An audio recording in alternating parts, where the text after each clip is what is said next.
¿cómo están? Estamos nuevamente en la hora liberal, una semana más, junto a Ignacio Briones. ¿Qué tal? Y nuestro invitado esta semana, Daniel Johnson, director ejecutivo de Paz Ciudadana. ¿Cómo estás, Daniel? Muy bien, muchas gracias. Tú Gracias por invitarme. Lleva un buen rato ya en... Un buen rato, de hecho, 7 años ya. 7 años. Sí. Increíble. Bueno, una de las voces más capacitadas y preparadas para hablar de probablemente el tema que hoy día más inquieta a la ciudadanía, que es el tema no de la seguridad ciudadana, sino de la inseguridad ciudadana. Y de una fundación ultra autorizada y con larga trayectoria además, que es Paz ¿Cuánto tiempo Ciudadana. lleva ya Paz Ciudadana? 33 años. 33 años. Sí. Un Desde el tercer año siglo. 92. Mira tú. Sí. No hay tantas instituciones que duren tanto tiempo. No. Especialmente desde el mundo de la sociedad civil dedicada a los temas públicos. Y yo creo que gracias a la transversalidad, al fundamento técnico en que siempre se ha mantenido la fundación, pues yo creo que eso ha ayudado mucho a mantenerla en la historia. Oye, Daniel, bueno, muchas gracias por venir. Obviamente el tema que es tema número 1, 2 y 3 en Chile tiene que ver con la inseguridad y particularmente el aumento explosivo de la violencia, particularmente relacionada con crimen organizado, narcotráfico, criminalidad transnacional. Y yo quería partir leyendo una cifra para ilustrar un poco cuál es la situación, no solo en Chile, sino este es un problema bastante generalizado a nivel regional, a partir de un informe de una institución que se llama Inside Crime, el informe del año 2023, que básicamente dice lo siguiente, a propósito de la realidad y el panorama del crimen organizado en la región. Durante el año 2023 en la región se cometieron 117.000 homicidios. En Chile son poco más de 1.000 al año, ¿no? Sí, 1.000 y algo. 117.000 en la región. Es la región más violenta del mundo. La tasa de homicidios, para que la gente sepa, es la cantidad de homicidios que se cometen al año cada 100.000 habitantes. La tasa de homicidio en la región es de 20 cada 100.000 habitantes, mientras que en el promedio mundial es 5,6. O sea, en América Latina los homicidios, la criminalidad es 4 veces más que el promedio nacional. En Chile debemos estar entre 3 y 4. No, más 6. cerca de 5. Más cerca de 6, más sobre 6. Estamos llegando a 6,3. 6 Ya llegamos al año 2023. Y hace 5 años atrás era 2, 3. 3. O sea, hemos duplicado, triplicado nuestra tasa de criminalidad. Claro, esto se compara con Ecuador, que tiene una tasa de homicidios de 44,5 al año cada 100.000 habitantes. Venezuela 26,8, México 23,3. En Chile la que informa Inside Crime es 4,5, pero con los datos actuales vamos a estar más bien cerca de 6. El 50% de los homicidios totales en la región están asociados al crimen organizado, en comparación al 24% a nivel mundial. O sea, acá hay más homicidios, obviamente vinculados al crimen organizado. Y en nuestra región, América Latina alberga el 9% de la población mundial y en ello ocurre 1/3 de los homicidios en el mundo. O sea, el 9% de la población concentra 1/3 del homicidio a nivel global. Hay países donde ha bajado en el margen la tasa de criminalidad, la tasa de homicidios, como Brasil y México, pero es porque tienen niveles altísimos de violencia. Y países históricamente considerados como seguros, con muy bajas tasas de criminalidad, como Uruguay, Costa Rica y Chile, empezaron a ir al alza, ni hablar de Ecuador, ¿no? Ecuador hace un par de años atrás era como Chile y hoy día uno de los países más violentos del mundo. Y acá lo que se habla fundamentalmente es de que estas tendencias tienen que ver con proliferación de armas de fuego, la proliferación también de las bandas transnacionales vinculadas a las drogas, la trata de personas, secuestros, extorsiones, sicariato, y la debilidad de las instituciones y la corrupción. Cuéntanos, Daniel, cuál es tu mirada y cuáles son aquellas cosas que en Chile están afectando de manera más incidente para que tengamos esta sensación y estos números, porque no es solo sensación, es un problema de números, que da la impresión de que estamos enfrentando la más grave crisis de seguridad de nuestra historia. Así es. Y solo voy a poner una cuñita, a ver si tú te puedes referir también, porque los datos importantes, como pasa en otras áreas, nosotros hemos tenido un deterioro marcado en este indicador, en otros indicadores institucionales también, pero sin embargo el número absoluto comparativamente sigue siendo bueno. Entonces ahí está como la paradoja, que a veces la autoridad de gobierno se defiende y dice, oye, si tenemos los indicadores más bajos de la región, pero las personas se fijan en el cambio y la tendencia es importante porque si uno no le pone coto, de repente se te va de las manos, ¿no? A ver, claro, hay una discusión, de hecho, se ha dado en los últimos días de con qué nos tenemos que comparar. Claro, si nos comparamos con la OCDE, nosotros, salvo México, tenemos indicadores que son en general más malos que los países más desarrollados. en particular en las tasas de homicidio. Si nos comparamos con Latinoamérica, tenemos números mucho mejores, pero la real comparación que nosotros deberíamos tener es contra nuestra historia. Claro. Lo que decía Ignacio, o sea, tenemos que, el dolor de la ciudadanía está en base a qué es lo que hemos tenido y qué es lo que estamos perdiendo. Y además, cuando uno tiene una tendencia que es clara en una dirección, lo que es preocupante es si se continúa esa dirección, a dónde nos lleva. Entonces, no es solo, no es que tengamos una oscilación, estamos teniendo una tendencia en los últimos 7, 8 años ya, de un incremento, por ejemplo, en las tasas de homicidio, que si lo proyectáramos tal cual en el futuro, estaríamos muy pronto a los niveles de los países Pero con que no nos gusta dos comparar. puntos para empezar a desafiar la conversación. Uno tiene que ver con no solo la tendencia numérica, sino la cuestión cualitativa. O sea, lo que vimos en la última semana de estas balaceras donde mueren 4 o 5 personas, ya sea en una fiesta o en una fogata en una población, es algo que en Chile la gente no estaba habituada. No es que no estaba acostumbrada. En Chile eso no se veía. O los secuestros, la proliferación de los secuestros, una cuestión que se habla poco, pero que hoy día aparecen cada vez más casos, ¿no? El sicariato. O sea, ciertos fenómenos delictivos que en Chile eran cuestiones muy esporádicas, muy esporádicas. Eso es lo primero. Y lo segundo que te quería preguntar es, tú hablaste de hace 7 o 8 años, yo me di el trabajo, digamos, de meterme a ver los datos de la Subsecretaría de Prevención del Delito, están publicados en la página web, todos lo pueden revisar. Es verdad que hubo una alza el año 2017, pero el 2018 una baja importante, una estabilización, no crecieron los homicidios, pero el 2019, si uno mira los datos mes por mes, y esta es una cuestión que es pavorosa pensarla, por cómo puede ser tan autoinfligida esta herida que nos hicimos, si uno mira mes por mes, el momento en que se empiezan a disparar los homicidios en Chile es justo después del estallido social. Y eso lo hemos dicho muchas veces acá con Ignacio. Esto obviamente requiere mucho estudio, mucha investigación, pero probablemente tiene que ver con el deterioro de un valor fundamental, el uso legítimo de la fuerza del Estado que se puso en cuestión y el debilitamiento que ciertos sectores empujaron de las policías, que más allá de sus defectos y sus problemáticas que son conocidas, en algún minuto se habló incluso de refundar las policías. Y obviamente, cuando quienes tienen el monopolio de la fuerza otorgada por la ley y la Constitución están puestos en cuestión, bueno, obviamente quienes desafían el Estado de Derecho y la ley tienen ventaja para poder avanzar. A ver, hay algunos factores que evidentemente uno pudiera correlacionar, pero son muchos factores los que influyen en el delito. Entonces, está bien. Uno, por supuesto, lo que pasó en el estallido, por ejemplo, los delitos violentos. Si uno mira la evolución de los delitos violentos en general, que es como lo mide la Subsecretaría de Prevención del Delito, homicidios, robos con violencia, violaciones, uno ve que hoy día estamos en el nivel más alto en los delitos violentos que hemos tenido en toda nuestra historia, a excepción de lo que pasó en el estallido social. O sea, el estallido social particularmente, y no solo lo que pasó después, sino que en el minuto, en particular fue un minuto en que aumentaron evidentemente los delitos violentos, particularmente en ese caso relacionados con robos con violencia, con... el delito contra la propiedad. Contra la propiedad, efectivamente. A ver, la evolución de los homicidios en Chile es sumamente preocupante y además es... lo que tú decías, tiene que ver con una característica del delito distinta. Si nosotros vemos lo que pasó este fin de semana, que nos tiene muy alarmados y que está muy bien que sea así, no es muy distinto numéricamente de lo que tenemos normalmente en Chile en los últimos 2 años, que es lamentable. Son 16 delitos en 4 días, son 4 delitos por día, son 1.300 delitos al año. Que es más o menos lo que en los últimos años se ha estado produciendo. Es lo que hemos tenido en los últimos años. Además, si consideramos que fue un fin de semana largo, porque los delitos se concentran particularmente en los días previos a festivos. Claro. Los delitos de homicidio en particular. Se concentran desde las 8 de la noche hasta las 4 de la mañana en los días previos a festivos. Esa es la concentración. Entonces, un fin de semana largo... El alcohol y la droga tienen mucha relación. Mucha relación. En un fin de semana largo donde tuvimos 2 festivos, 2 previos a festivos, se concentran los homicidios. Entonces, uno esperaría que incluso 16, si uno es como el promedio. Entonces, en esa característica de fin de semana, podría haber sido incluso más alto. Pero no es un tema de cantidad. Y por eso está muy bien lo que tú decías, no es un tema numérico, sino que un tema cualitativo.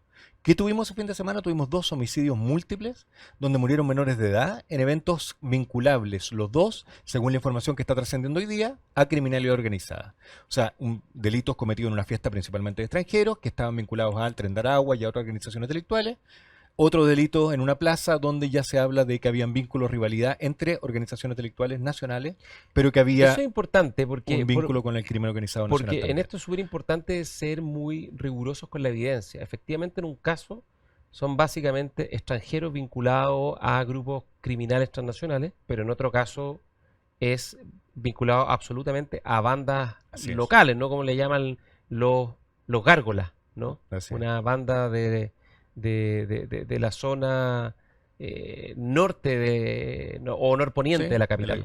sí. Efectivamente, tenemos, pero en los dos casos son vínculos con organizaciones delictuales.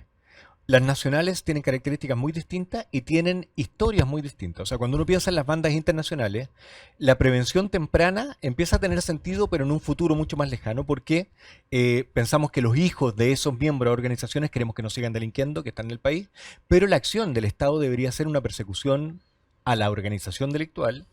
Y aquí algo que hablábamos antes, no solo quedarse en la persecución del delito puntual, sino entender cuáles son las dinámicas delictuales más complejas para poder desarticular a una organización delictual, identificar a sus miembros y que tengan las condenas que corresponde y en el caso de ser extranjero muchas veces la expulsión pertinente también en ese caso. Oye, Pero, perdón, solo para separar, entonces, hay condiciones que son de organizaciones nacionales y condiciones que son de organizaciones internacionales. Las internacionales aprendieron las conductas delictuales normalmente fuera del país y lo que queremos es que esas conductas no se transfieran, No entren a Chile. no entren a Chile. Ahora, al parecer ya entraron. Han entrado, pero todavía en nacionales. El vínculo, lo que veíamos ayer,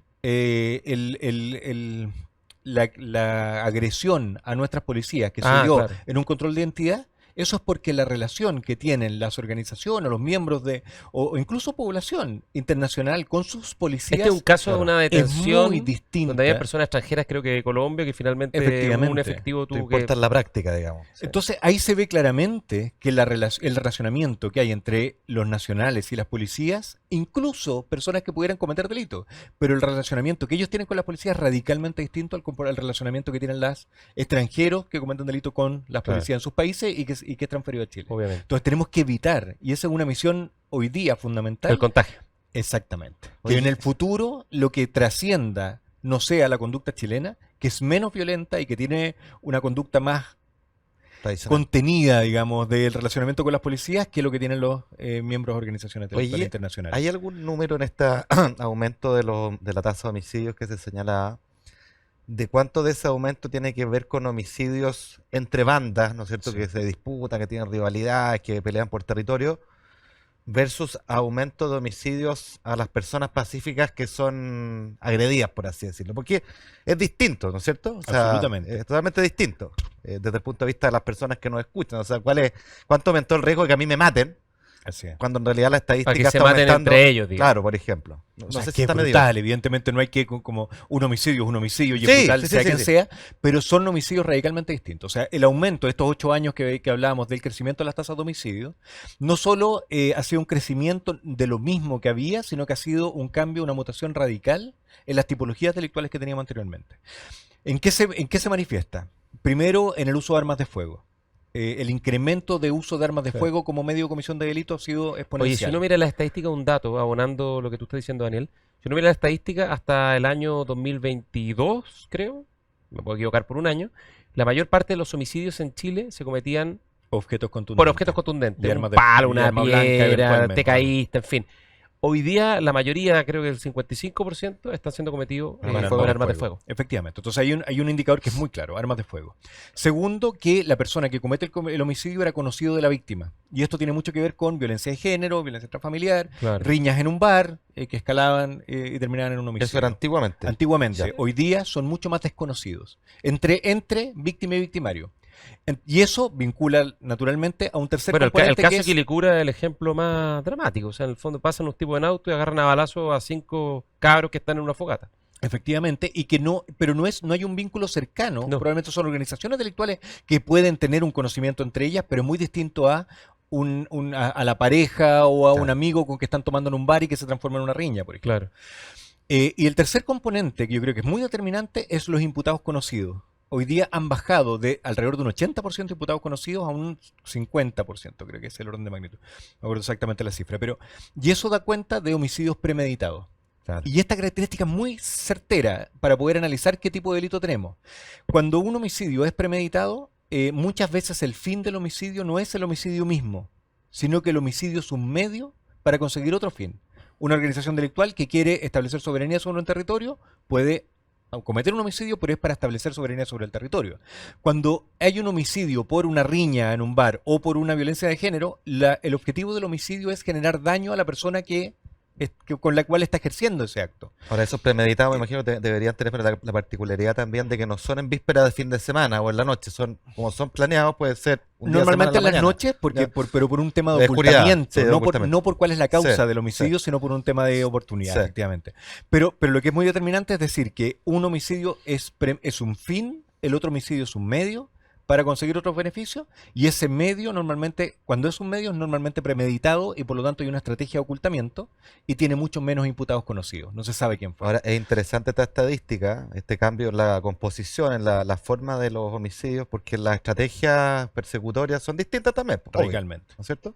Sí. Requieren más inteligencia, requieren... Es que hay organizaciones que están detrás de esto. Hay una inteligencia, un homicidio planificado, y por lo tanto tenemos que ir a desarticular una organización delictual. Claro. Muchas veces los que cometen el homicidio, al igual que los que cometen cuando es un homicidio por un sicariato, o los que cometen un robo, un portonazo, un robo de un vehículo, normalmente son personas que han sido encargadas de cometer ese delito.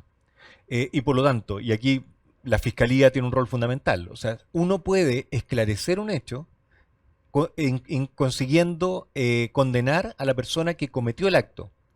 Y eso parecería Cerrar un el resultado positivo y Claro. saldar el tema. Un resultado positivo de la persecución penal. Descubrí quién lo cometió el delito y por lo tanto esa tuvo una sanción, fue condenado. Pero es muy distinto el éxito que yo tengo cuando me quedo en ese nivel que cuando trato de entender cuáles fueron las causas que hicieron que esa persona cometiera el delito. Cuando va la organización criminal, la que es la raíz del problema. Exactamente. Digamos. Muchas veces son vehículos, por ejemplo, los robos de vehículos son encargados, con marca y modelo, con un monto acordado previamente, cuando consiguen ese vehículo, y por lo tanto hay una organización delictual. Y esto es un dato bien decidor. La cantidad de vehículos robados en Chile no ha sufrido cambios muy radicales. Alrededor del 35.000, 40.000 vehículos se roban al año en Chile. Y no es que haya aumentado explosivamente, pero hoy día pareciera que el problema es mucho más grande. ¿Qué está pasando? Que antes los vehículos se robaban con otros fines. En general eran para, Como tipo Deshuesarlo.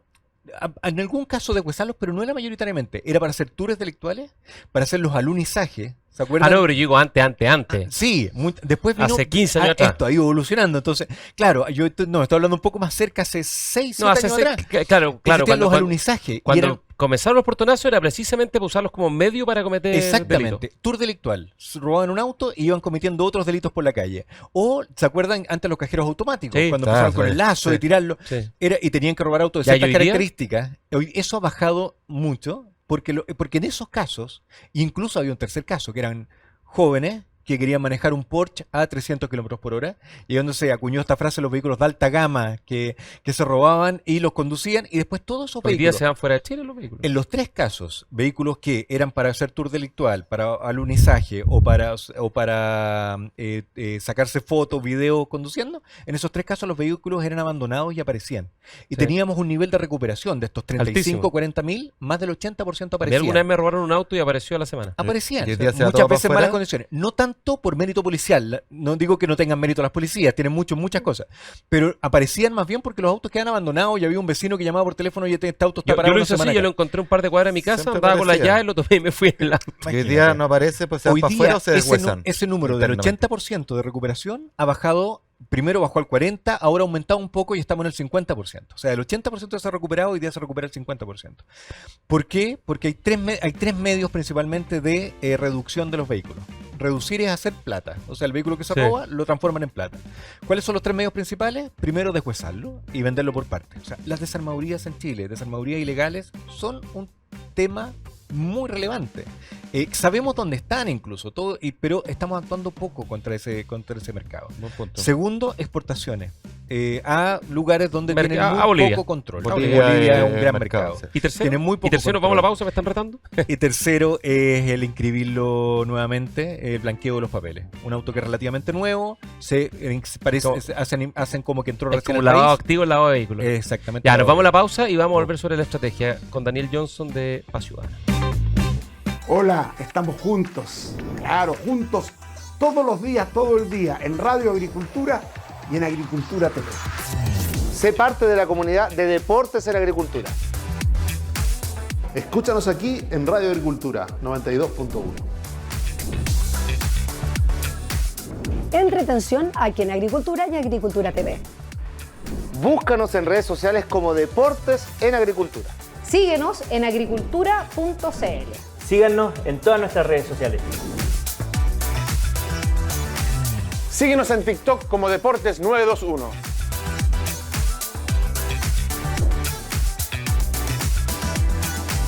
Aquí estamos conectados con Agricultura, más de 21 años liderando la audiencia gracias a su sintonía.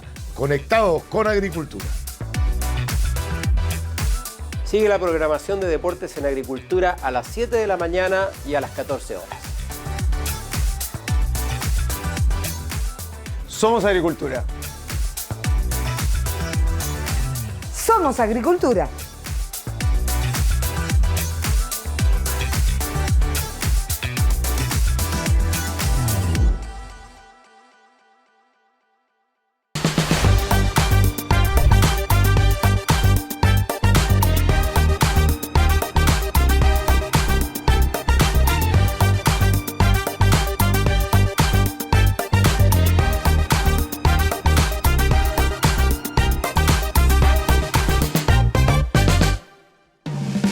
Estamos de regreso en la hora liberal con Ignacio Briones y Daniel Johnson de Paz Ciudadana.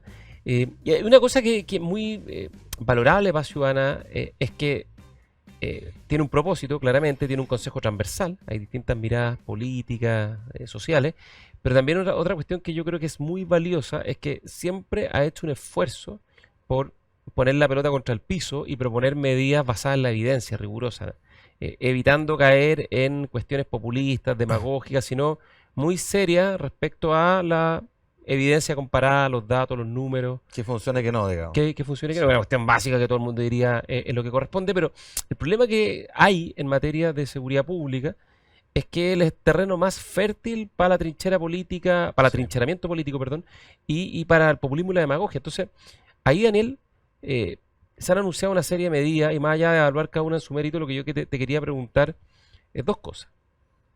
Primero, ¿qué hacemos en el corto plazo? Porque aquí claramente hay que hacer algo en el corto plazo. Esto es como la fiebre, necesitamos el antibiótico que nos baje la fiebre, ¿no? Y posteriormente, para el mediano y largo plazo, probablemente hay que hacer cuestiones más estructurales, más institucionales, pero en el corto plazo se necesita algo urgente. Entonces, ¿qué ven ustedes que en el corto plazo es más necesario y puede dar mejores resultados, dado la experiencia, lo que han visto y lo que conocen? Yo lo complemento, perdón, con otra pregunta cortita que no la puedo no hacer.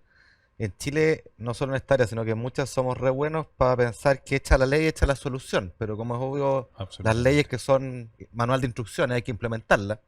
Y si no se implementan no pasa nada. Esto es como si uno tiene el manual de instrucciones para armar una mesa en la casa y uno se queda conforme con que escribió un buen manual de instrucciones. Bueno, no me sirve de nada si es que no logré armar la mesa después, ¿no es cierto? Entonces, ¿cómo es eso? A ver, es bien complejo. Primero, porque nunca la inseguridad parece estar suficientemente tranquila como para tomar las medidas de largo plazo.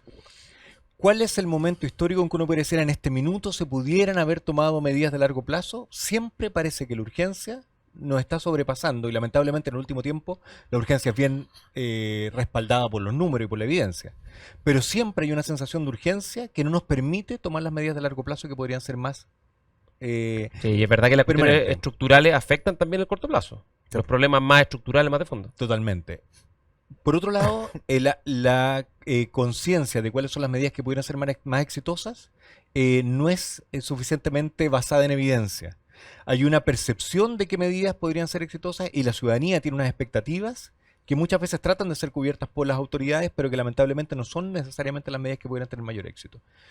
En tercer lugar, como las medidas, y esto tiene que ver con lo que me preguntabas tú, Ignacio, como las medidas tienen en general que responder, que no responden a una evidencia, a una medida que haya sido exitosa en otro lado, normalmente suelen no definir cuál es el mecanismo a través del cual operan.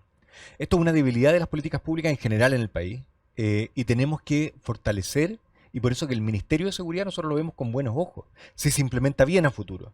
Tenemos que Que establecer una medida tremendamente impopular frente a la ciudadanía, pero la gente dice, más un ministerio, ministerio más, ¿para qué? costos y todo. Pero ¿para Pero qué? antes, Es por eso, justamente- antes de hablar del ministerio y el largo plazo, el institucional, el corto medida? plazo.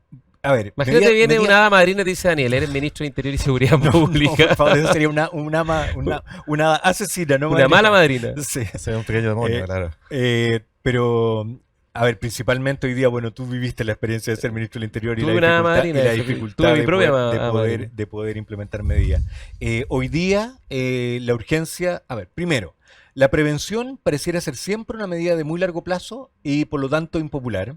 Pero la verdad es que la prevención, cuando uno ve niños que se están involucrando en conductas delictuales, hay que entender un fenómeno. Los adolescentes que se involucran en conductas delictuales lo hacen principalmente por pertenecer a un grupo. Estatus, recurso. La pertenencia a ese grupo, claro, esa idea de decir, no, es que ellos hacen casi una evaluación matemática y dicen, mira, voy a obtener más recursos en la organización delictual que si, como mi padre, yo. La verdad es que ese cálculo es un poco ajeno a un niño de 14 años. Una búsqueda de reconocimiento. más Lo que bien. busca es pertenencia. Estatus, Todos pertenencia, fuimos sí. adolescentes y sabíamos que el principal dolor que uno tenía era dejar de pertenecer a un grupo de referencia. Oye, Ese niño que no es invitado. ahí ese está niño- esa magnífica película, La Ciudad de Dios. Sí. Buenísimo. En Totalmente. las favelas de Río de Janeiro, ¿no? Es- Donde estos niños se metían para hacer algo, para ser alguien. Entonces, hay que entender ese fenómeno para entender cómo uno puede desarticular el involucramiento delictual de jóvenes. Un joven que uno logra reescolarizar no es un delito que va a ocurrir en 5 años más, es un delito que no va a ocurrir en Mañana. una semana más. Sí. Entonces, primero, esa sensación de que la prevención toda tiene efectos en el muy largo plazo es una falsedad que nos ha llevado a mirar muy de reojo la prevención y no hacer medidas serias. y Además que concretas eso, ahí. en términos de política pública, tiene la gracia que es como el 80-20, ¿no? Que está súper focalizado.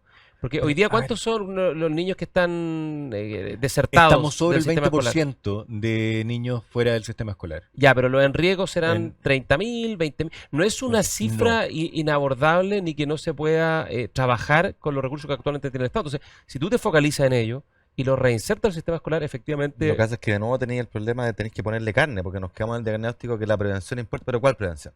Si este abanico, digamos, admite muchas... La prevención Canales, temprana claro. sobre factores de riesgo. Exacto. Nosotros o sea, sabemos... llevarlos a al ver, colegio de regla. Nosotros en la Fundación hicimos un estudio hace 4 años atrás, un poco más en realidad, 6 años atrás, ¿sí? De factores de exclusión social de personas privadas de libertad. Hicimos un estudio de personas privadas de libertad adultas y veíamos qué factores de exclusión tenían. O sea, qué determinaba o qué influía en que esas personas estuvieran privadas de libertad. En más del 90% de las personas privadas de libertad no tiene escolaridad completa. Abandonaron el colegio. Más del 47% declaraba que había estado en el Sename. Sí. Claro, la mitad pasó por el Sename. El 28% tenía alguno de sus papás privados de libertad. Claro. Así como esa, hay otras variables que marcan de manera muy importante y que uno puede entonces determinar cuál es la población que está más en riesgo a partir de esta información, a partir de estos datos y programas focalizados que pudieran, lo que se habla es de generar factores protectores. Uno muchas veces no puede evitar que ese papá no esté preso, o sea, eso ya está, Claro, es un pero factor de si riesgo. uno piensa que en las Pero uno genera cárceles en factores Chile hay protectores. aproximadamente unas 50.000 personas, entonces uno Sí. perfectamente podría tener acceso a información respecto a quiénes son sus hijos, Absolutamente. quiénes están en riesgo, A ver, hay un hijos punto- de personas internas en las cárceles que no Esto- están yendo al colegio. Esto es bien matemático, pero cuando uno ve que la probabilidad, por ejemplo, de ser capturado en un robo es de alrededor de un 6%, en un robo. Cuando una persona comete 2 robos, ya sube a un 8%. La cosa es que va subiendo, y cuando uno comete 40 robos, si en cada uno la probabilidad es de un 6%, la probabilidad que en alguno de los 40 robos que cometí me detecte el sistema es sobre un 90%. ¿Qué quiero decir? El sistema conoce a las personas que están delinquiendo. Las conoce. Y por lo tanto puede identificar las causas que están haciendo a esa persona delinquir y puede tratarla también. O sea, incluso no solo en lo temprano, sino que las mismas estadísticas delictuales a mí me pueden llevar a entender cuál es la dinámica y por lo tanto a implementar programas que pueden prevenir tempranamente. Ya, pero Daniel, entonces esto tiene que ver fundamentalmente con el rol y la responsabilidad de instituciones como Mejor Niñez y el Servicio de Protección de la Infancia. Absolutamente. Hoy Y día el estamos en Ministerio de Educación. hoy día estamos en un gran problema. Pero Y lo- el y lo- que y- tiene la focalización sobre estos menores de edad, niños, jóvenes, adolescentes en riesgo social, es mejor niñez. Absolutamente. En Es vulneración mejor de niñez, derechos. sí. Y en el caso de los infractores de ley, el servicio de reinserción. Pero a través, exactamente, el Servicio Nacional de Reinserción Juvenil, que ahí hay mucho que hablar. Sabemos que estamos en una crisis, lo estamos implementando parcialmente, se está implementando en el norte del país. Se establecieron condiciones que son mucho más altas, niveles más altos de exigencia para los prestadores de servicios, y ese nivel más alto está haciendo que no hayan prestadores que se puedan certificar, y por lo tanto estamos dejando a todos los jóvenes, por tratar de mejorar el desempeño del sistema, estamos dejando a muchos jóvenes que no tienen la capacidad de atenderse hoy día. Ya, Daniel, tenemos una La medida. prevención, ya. Vamos, Prevención temprana. 1, 2, 3, vamos con la segunda. Persecución. La persecución hay que fortalecerla, y lo que hemos hablado en esta ¿Persecución misma en Ministerio conversación, Público? Ministerio Público Y policía. y policía, como los auxiliares del Ministerio Público. ¿Qué opinas tú de las Escalar. fuerzas de tarea conjunta de las policías, crear una fuerza de tarea para la persecución del crimen organizado? A ver, nosotros, esto como anécdota, nosotros tenemos en la fundación una foto del presidente de la fundación de esos años entregándole al presidente Frey un documento que era el Banco Unificado de Datos Intelectuales. Era una propuesta de decir, tenemos que juntar la información que tiene Carabineros, la PDI y el Ministerio Público.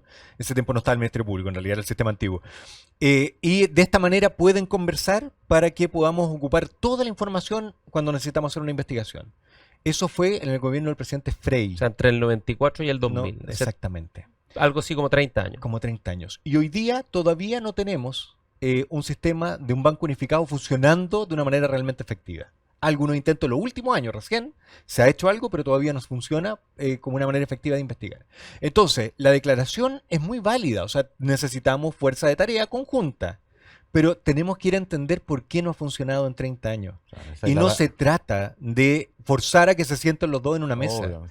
Hay que entender culturas. ¿Por qué no funciona? Si no nos vamos a resolver ese problema, cuáles son los problemas culturales que tenemos que no hacen que las policías no colaboren entre ellas, ni con el Ministerio Público como deberían hacerlo, da lo mismo cuántas declaraciones de principio hagamos, cuánto sentemos en una misma mesa a trabajar en conjunto, eso no probablemente... Ahora, yo en mi experiencia que me tocó no va a conocer tener un resultado. por dentro del trabajo de las policías, yo creo que el problema no es tanto que no quieran colaborar, hay ciertamente cuestiones culturales, institucionales complejas, y hasta cierto punto hay niveles de competencia, y la policía de investigación le gustaría tener un rol más activo en materia de, no sé, de orden público.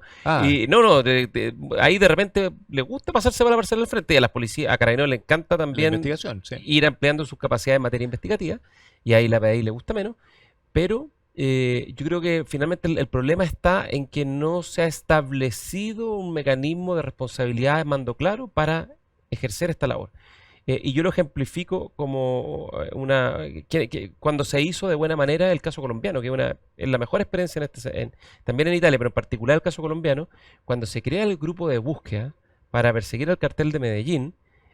Hubo un acuerdo político y un mandato a los jefes policiales, decir, trabajen en conjunto, usted el cabeza, arme su equipo y focalícese no en todos los delitos, focalícese en la búsqueda de Pablo Escobar, de la matriz de arriba, del holding, Pablo Escobar y sus secuaces, del cartel de Cali y sus secuaces, y en 10 años lograron desarticular a los carteles, en 10 años, con la participación del ejército, con la participación de las policías, con mandos claros y con un mandato acotado y definido.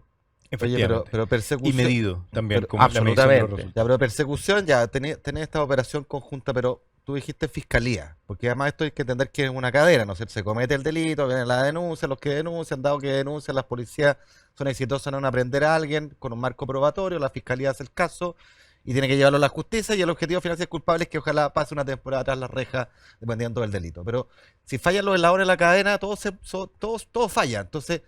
Ok, policías pueden hacer muy bien la pega conjunta, aprender a la persona con un marco probatorio, pero si la fiscalía no llega a puerto, quedamos en nada. ¿Cómo evalúas eso? A ver, es bien crítico hoy día porque se asignan responsabilidades cruzadas normalmente entre las instituciones. O sea, muchas veces las policías declaran que la fiscalía no hace bien su trabajo y por lo tanto no se condena, y esto de la puerta giratoria... Eso es muy chileno, echarle la culpa al de al lado. Echarle la culpa al de al lado. Y la fiscalía, por su parte, dice que las pruebas o las primeras diligencias no fueron realizadas de una manera suficientemente robusta, por lo tanto ellos no tienen suficientes pruebas para poder condenar. Y ahí lo que tú decías, Gonzalo, es muy importante el que establezcamos metas y objetivos conjuntos en estos casos. O sea, todos tienen que, esto es bien cruel con los ministros del Interior. Cuando uno en Chile se hace una crisis de seguridad, las policías nunca, ni el Ministerio Público, muy pocas veces salen ellos a la palestra. El que sale es el Ejecutivo.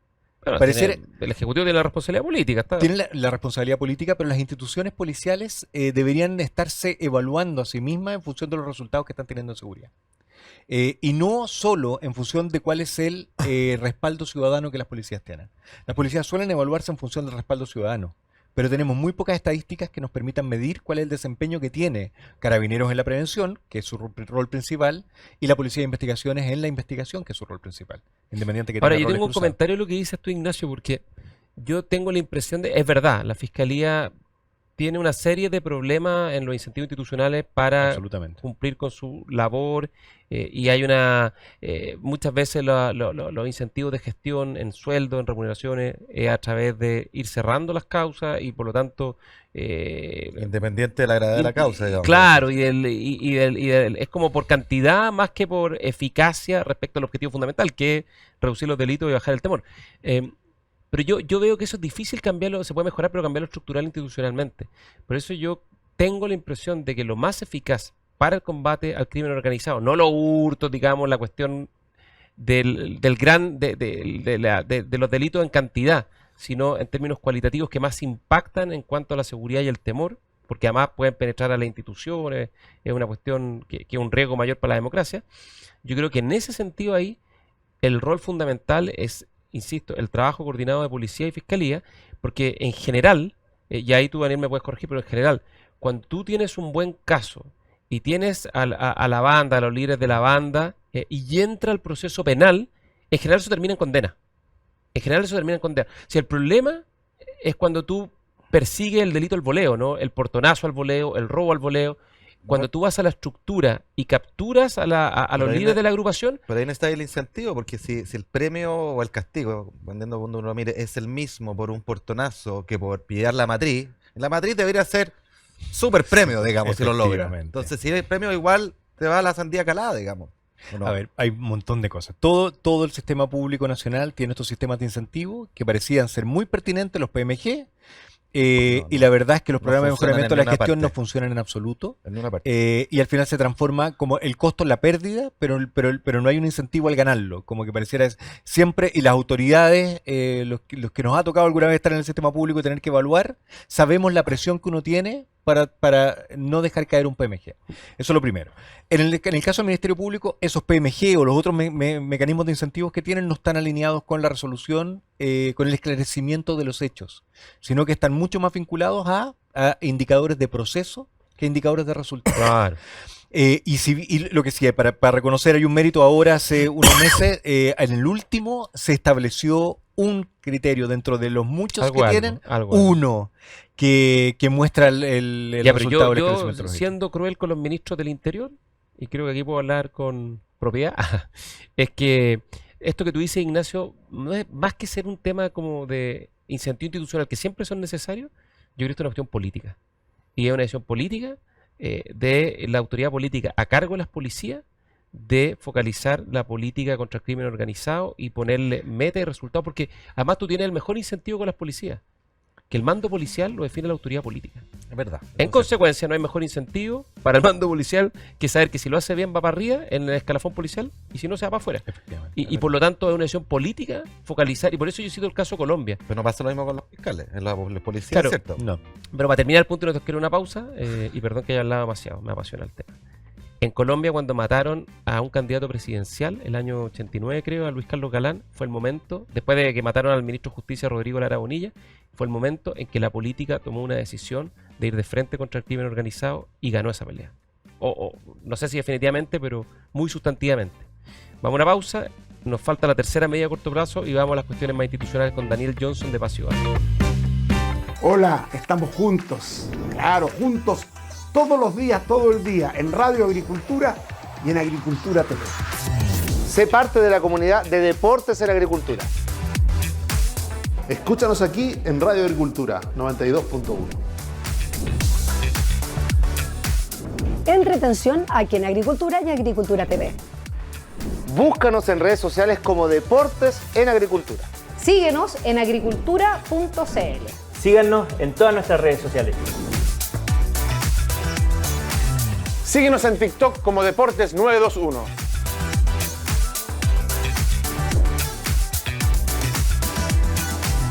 Aquí estamos conectados con Agricultura, más de 21 años liderando la audiencia gracias a su sintonía.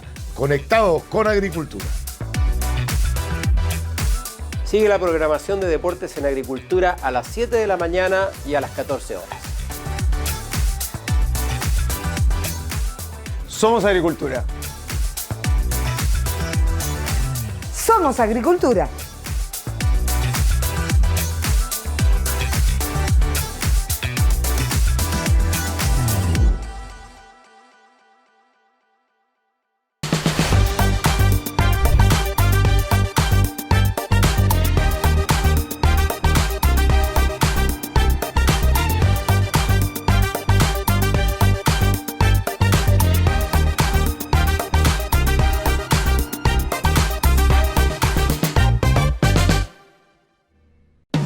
Estamos de regreso en la hora liberal con Ignacio Briones, Daniel Johnson de Paz Ciudadana en Agricultura y por Agricultura TV.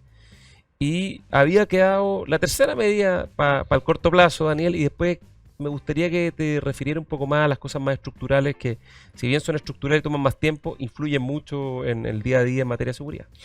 A ver, si uno tiene que hablar como tres líneas, la verdad no estoy hablando de medidas en particular, uno podría bajar el nivel, pero si uno habla de medidas una tercera línea como de para el corto ámbitos, evidentemente es prevención, persecución, y si uno la tuviera que ordenar hoy día contra el crimen organizado es persecución primero, prevención también para prevenir el involucramiento delictual, el reclutamiento de organizaciones delictuales a jóvenes, y por último la reinserción social. O sea, la cárcel es incapacitadora, es cierto. Uno espera que la cárcel cumpla su objetivo de dejar de cometer delitos por algún tiempo, pero la pena promedio en Chile son 4,7 años. O sea, la verdad es que las personas que están privadas de libertad salen. Y si salen y uno no hace ningún tratamiento para evitar que esas personas vuelvan a cometer delitos, incluso dentro de la condena, y esto hay experiencias internacionales de esto que se llama pulling levers, estas medidas del tipo de acompañar a una persona como parte de la condena cuando está en libertad, con un control permanente por un buen tiempo, no permanente, no es eterno, pero por un buen tiempo y estricto, evitan la reincidencia delictual también y además atacar las causas que llevaron a esa persona a delinquir, que son muy importantes. Entonces, tres componentes eso. Pero si en particular uno quiere hablar del crimen organizado, hay otras medidas más que estamos muy en pañales en Chile. Ya hemos hablado de la persecución, ¿sí? Y de escalar en la cadena delictual. Otro tema es la protección. Esto se habla de las 4P, como uno estudia las 4P de Porter, que son las 4P del crimen organizado. Prevención primero, hemos hablado. Protección, que yo creo que estamos muy en pañales. De hecho, hablaba con un fiscal regional hace algún tiempo. Protección de quienes están a cargo de la víctimas, testigos y fiscales persecutores y jueces. Ya. Hablaba de que tenían un testigo que había sido muy útil en una investigación, pero tenían que sacarlo de la ciudad. Era una persona que ya tenía aceptada, tenía un hijo estudiando en la universidad. Y tenía que llevarse a esa familia a otra ciudad del país. Y cuando trataban de llevárselo, la universidad del país, de la ciudad donde iba a ser destinado, le decía, pero es que yo no tengo cupos destinados para personas que usted no puede venir a estudiar a mi universidad porque usted fue sacado de otro lugar. Entonces, cosas tan simples como esa. ¿Cómo tenemos un sistema de protección? Claro, que envuelva. Que sea completo, que había todo el sistema, dónde va a vivir, la casa, todo. Si no tenemos ese sistema de protección, se nos pueden caer testigos muy relevantes y se caen los incentivos. Sabemos los riesgos que asume una persona que declara en contra de una organización delictual. Oye, Daniel, y eso es muy importante. Y hablando de la P de protección, ¿qué opinas tú de este anuncio de 2 cárceles de alta seguridad para segregar a los líderes de las bandas, siguiendo un poco cárcere dura, la cárcel dura de la política antimafia italiana, que tiene que ver con proteger a la población de estos rematados que son los líderes más, ya no tienen vuelta, digamos, de las bandas criminales y el crimen organizado, que además, creo yo, tiene la gran ventaja, permite proteger a quienes son primerizos en el delito, digamos, dentro de las cárceles no segregadas, de estos líderes de las orgánicas criminales, ¿no? Allí hay una serie argentina que es bien buena que se llama se me olvidó, pero desde hace 1 o 2 años atrás, que muestran cómo los líderes de las bandas siguen operando desde las cárceles y haciendo... ¿Es el marginal? No. El marginal. Y haciendo pedazos, digamos, a los primerizos, ¿no? Y como es como el headquarter del delito. O sea, es peor, digamos. Los juntan, contagian y desde ahí siguen operando. ¿Qué opinas tú de lo que se ha anunciado? A ver, primero hay que tener bien claro cuál es el objetivo. Y esto es algo que no lo dijimos tan claramente, pero las políticas públicas deberían tener objetivos claros en materia de seguridad en particular, ya en todas las materias, pero en materia particular de seguridad, cuando uno mira las políticas que se han implementado en los últimos tiempos, siempre los objetivos son sumamente difusos. Tenemos un grave problema de seguridad, por lo tanto tenemos que hacernos cargo y vamos a implementar una medida de tal tipo. Pero uno cuando trata de vincular la política a los objetivos para poder establecer indicadores que me digan si cumplió o no su objetivo, es sumamente difícil. Las políticas suelen no tener objetivos bien definidos. Hay que definirlos bien. Si uno define bien los objetivos, puede evaluar si la política fue exitosa, y si evalúa si la política fue exitosa, puede reformularla, puede incluso derogarla, pero no eternizar una política que puede no ser efectiva. Claro. Creo que eso es fundamental. Entonces, en este mismo caso, ¿cuál es el objetivo de un recinto penitenciario de altísima o de extrema seguridad? Primero, no es castigar más. Las penas, si uno quiere castigar más, hay otro mecanismo y tiene que establecerlo en la ley. O sea, las penas tienen establecido la privación de libertad y esa es la condena. Uno no puede pensar que... O sea, que va a haber latigazo adentro, exactamente, claro. No. O sea, no es el fin, y eso hay que tenerlo sumamente claro. El fin no es que esa persona se castigue más. No, pero está bien, pero hay distintos regímenes de encierro, que es una forma de endurecer o desendurecer la pena. Pero lo que voy es que si es que solo construimos la cárcel, no es el objetivo. Si es que queremos hacer eso, tenemos que cambiar el sistema, el Código Penal.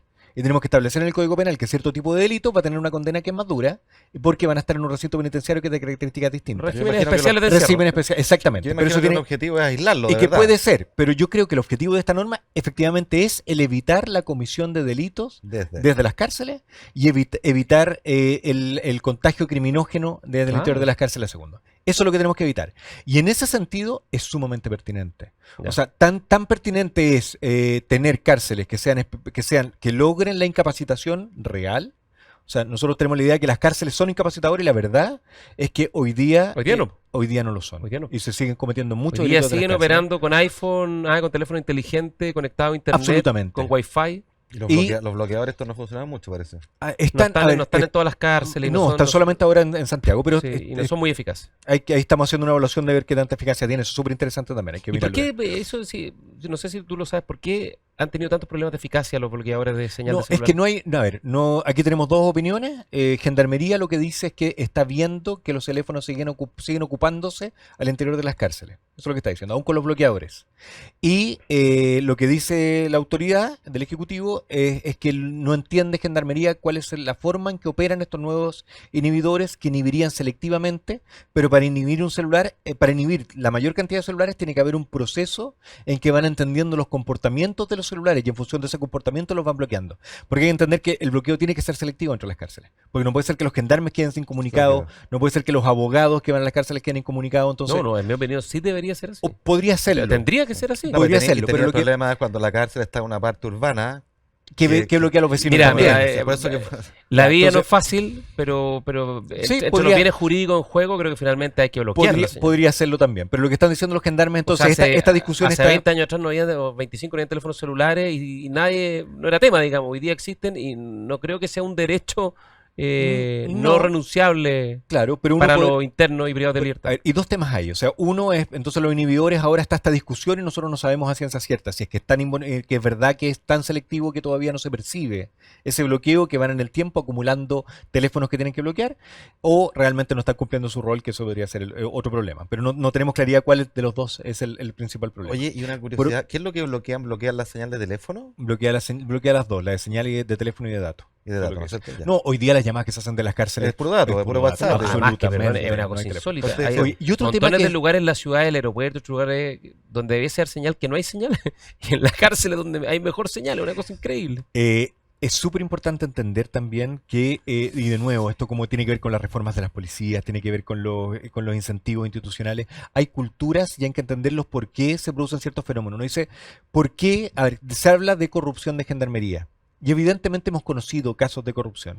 Para poder atacar la corrupción, y también que tiene que ver con el ingreso de celulares a las cárceles. ¿Por qué ingresan celulares a las cárceles? ¿Por qué en la expenitenciaría teníamos celdas de estándar VIP? Claro. Y yo sospecho que si uno va hoy día, todavía hay celdas de estándar VIP. ¿Es por qué? Porque los gendarmes son corruptos. Entonces lo que deberíamos hacer es tener gendarmes más probos. O lo que tenemos es que como son vulnerables los gendarmes a la acción de los reclusos, los gendarmes están obligados. O sea, cualquiera de nosotros, si tuviera una amenaza de muerte de uno de sus familiares, probablemente sucumbiría a una presión de un recluso. Entonces, no hay que pensar en que las soluciones para evitar este tipo de conducta pasa por fortalecer solamente la probidad, sino que hay que aumentar la transparencia. La única forma de combatir la corrupción de las instituciones, sean en este caso gendarmería, sean las policías, es transparencia absoluta de cuál es el patrimonio de todos los funcionarios públicos, absoluta, de transparencia de las decisiones que toman, de cuántos teléfonos se encuentran, por ejemplo, en gendarmería, de cuántos gendarmes están en cada patio en cada minuto. O sea, mientras más transparente hagamos a las organizaciones, más protegidas van a estar de la corrupción, y la corrupción sabemos que es una de las principales armas con que el crimen organizado opera para Daniel, obtener su beneficio en el sistema público. 3 minutos. A mediano plazo, en lo estructural, en lo institucional, ¿qué crees tú que es lo indispensable hoy día? A ver, ya hablamos de la persecución, prevención. Las 4 P, sigamos con las P. Las P, para el crimen organizado, eso en particular. La primera es la prevención. Y la prevención, por ejemplo, sabemos que el crimen organizado está muy vinculado al consumo de drogas, por ejemplo. Hay narcotráfico. Hablamos de los memoriales narco, de la narcocultura. Narco es droga. ¿Cuáles son los programas y qué tan fuertes son los programas de prevención del consumo de drogas hoy día en Chile? O sea, evidentemente no podemos atacarlo solo con lo policial, tenemos que atacarlo también desde el lado del consumo. Yo creo que ahí estamos sumamente débiles. O sea, aquí hay que apretar el cinturón y hay que ir viendo... ¿Y legalizar droga?